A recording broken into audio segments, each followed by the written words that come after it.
Sadaasa 2024 akka lakkoofsa Awurooppaatti oduu har'aaf qabanne hangafoota oduu tursuudhaan isin biraan geenya. Barattoonni Musliimaa sababa uffannaa isaaniin ittifaman gara barnoota isaaniitti akka deebi'an walii galame. Awaash Fantaalletti kirkirri lafaa hanga Finfinneetti dhagahame irra deebiin mudate.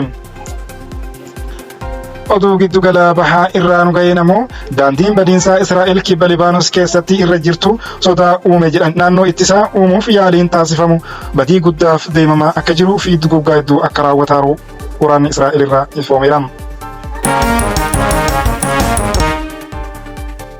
Ashamaa harka fuunee daawwattoota keenya oduu keenya har'aaf bal'inaan qabannetti yoo ceenu barattoonni Musliimaa sababa uffannaa isaaniin ittifaman gara barnoota isaaniitti akka deebi'an walii galame. Magaalaa Finfinnee keessatti barattoota Musliimaa shamarranii sababa uffannaa isaaniin torbaan lamaa oliif barnoota ala ta'an yeroodhaaf haala duraan barachaa turaniin barnootatti akka deebi'an walii galamu manni maree olaanaa dhimmoota Islaamaa magaalaa Finfinnee ibse. Dhimmi barattoonni Musliimaa shamarranii niqaaba uffatanii mooraa mana barumsaa keessa akka hin seenne dhoorgamu kun dhimma ijoo miidiyaa hawaasaa ta'urra darbee paarlaamaatti gaafii ta'e kaa'eera. Miseensa paarlaamaa kan ta'an Ustaaz Kaamil Shamsuu dhimma uffannaa walqabatee rakkoon uumame kun furmaata akka argatu gaafataniiru. Barattoonni sababa niqaabaa fi hijaabaa isaaniin barnoota ala ta'an iddoo tokko tokkotti kumaatamaan laakkawamu jedhan.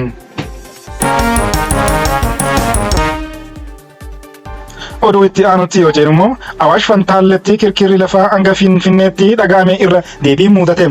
Awaash Fantaalletti kaleessa galgala kirkirri lafaa irra deebiin mudachuu Yuunivarsiitii Finfinneetti Inistituutiin Ji'oofiiziksii Hawaa fi Astiroonoomii beeksiseera. Naannawaa fi aanaalee Awaash Fantaalletti kaleessa guyyaa irraa eegalee kirkirri lafaa hanga garaagaraa qabu mudachuu Yuunivarsiitiin Finfinneetti hoogganaan kutaa barnoota siisomoolojii Piroofeesar Attaalaay Ayyalee dubbataniiru. Edda halkan sa'aatii 6 irratti kirkirri lafaa olaanaa reektar iskeelii 4.6 mudachuu ibsaniiru.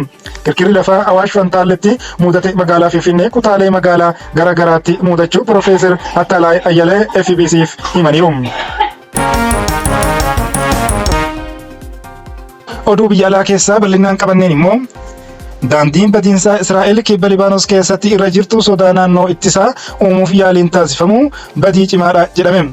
Israa'el irraa miilaan deemuun yeroo gabaabaa irratti tulluu tokko irratti kan argamtu ganda xiqqoo kibba Libaanosii Raamiyaa jedhamtu kaartaa irraa haxaa'amtee jirti jechuun ni danda'ama. Ganda ollaa tokko keessatti suuraan satalaayitii haala wal fakkaatu agarsiisa.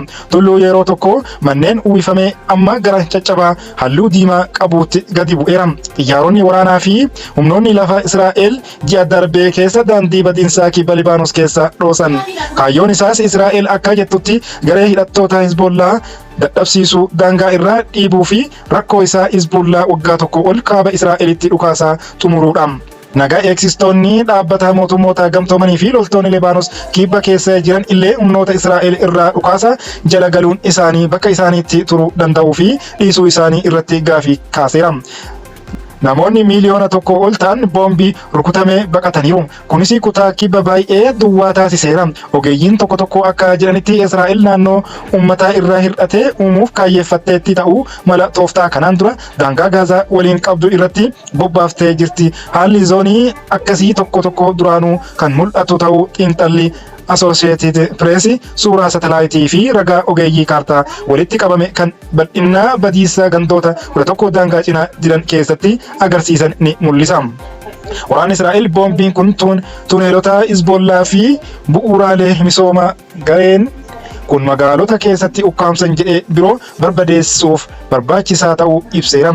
Dhoohinsi kun manneen naannoo fi yeroo tokko tokko gandoota guutuu maatiin dhalootaa fi jiraachaa turanis barbadeessee jira.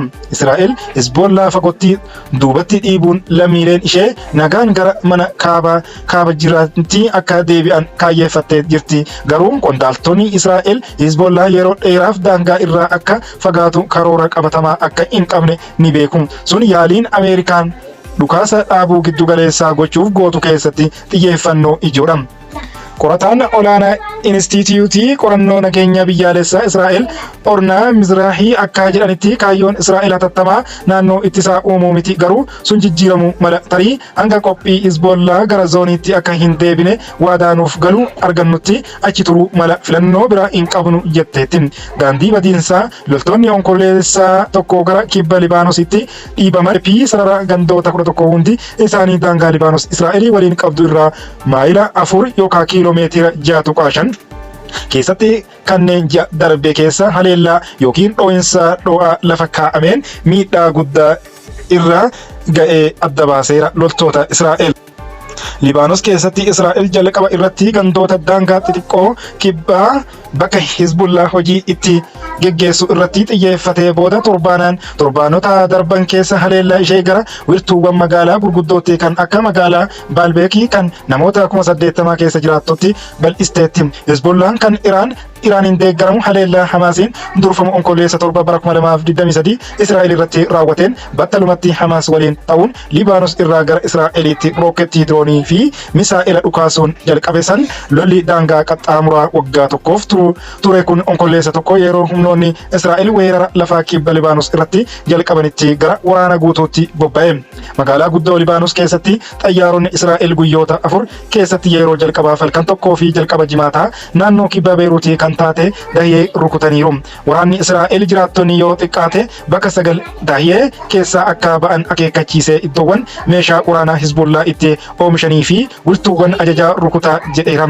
Erga wal dhabdeen Israa'elii fi Hizbullaa bara 2023 ka'ee as Libaanos keessatti namoonni 2,897 ol ajjeefamanii 13,150 madaa'uu isaanii ministeerri fayyaa beeksiseera. Lakkoofsa namoota jimaata darbee osoo hin dabalatin walumaa galatti dhaabbileen dhaabbata mootummoota gamtoomanii akka tilmaamanitti weerara lafaa fi boombii Israa'el Libaanos irratti raawwatte namoota miliyoona 1.4 qe'ee isaanii irraa buqqa'eera.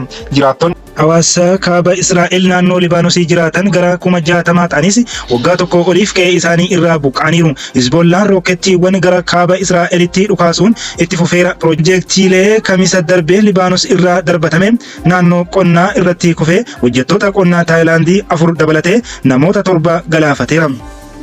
Daawwattootaa fi dhaggeeffattoota Ardii Miidiyaa Neetwoorkii oduu keenyaa kaarraaf qabannee kanumaa yeroo gaarii.